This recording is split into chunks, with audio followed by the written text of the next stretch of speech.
Sinuspinde ng 6 na buwan ng Office of the Ombudsman si Senate Acting Sergeant at Arms Mau Aplasca matapos ang nangyaring pamamaril sa Senado.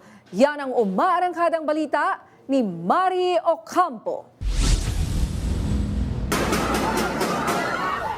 Malawakang investigasyon ang gagawin ng Office of the Ombudsman kasunod ng insidente ng pamamaril sa Senado nitong Miyerkules.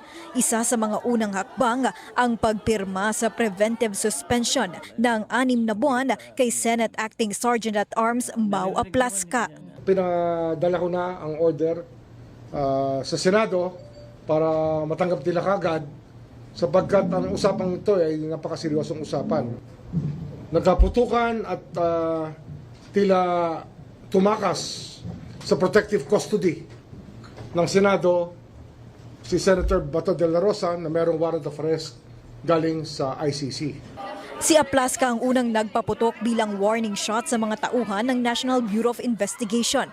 Ayon sa Acting Sergeant at Arms at kay Senate President Alan Peter Cayetano, 27 beses na nagpaputok si Aplasca. Kinondena ni Remulla ang maling hakbang na ito ng retired Police Major General. Anong karapatan niyang gawin yun?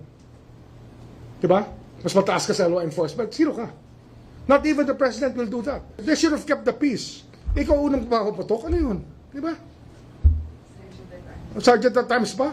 Ikaw mag-uumpisa? Kung baga sa away, ikaw nagsimula eh. Discharging a firearm is very dangerous. It could have hit somebody. Nasa first floor ka ng Senate. Di, sa level na yon, pag pinutok mo sa baba, may tao. Pag pinutok mo sa taas, may tao. Eh pag ricochet yan doon, di may tinamaan na naman. Iimbestigahan din ang iba't ibang ahensyang namataan sa Senado sa araw na iyon. Investigasyon ito, kasama lahat, kasama ang NBI dito na ating imbestigahan.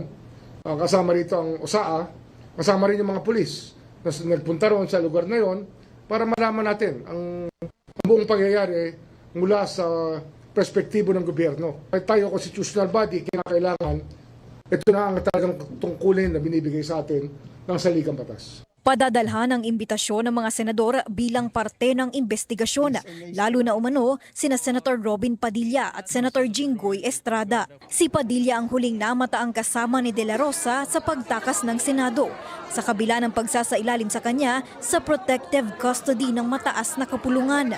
Itago niyo yung CCTV.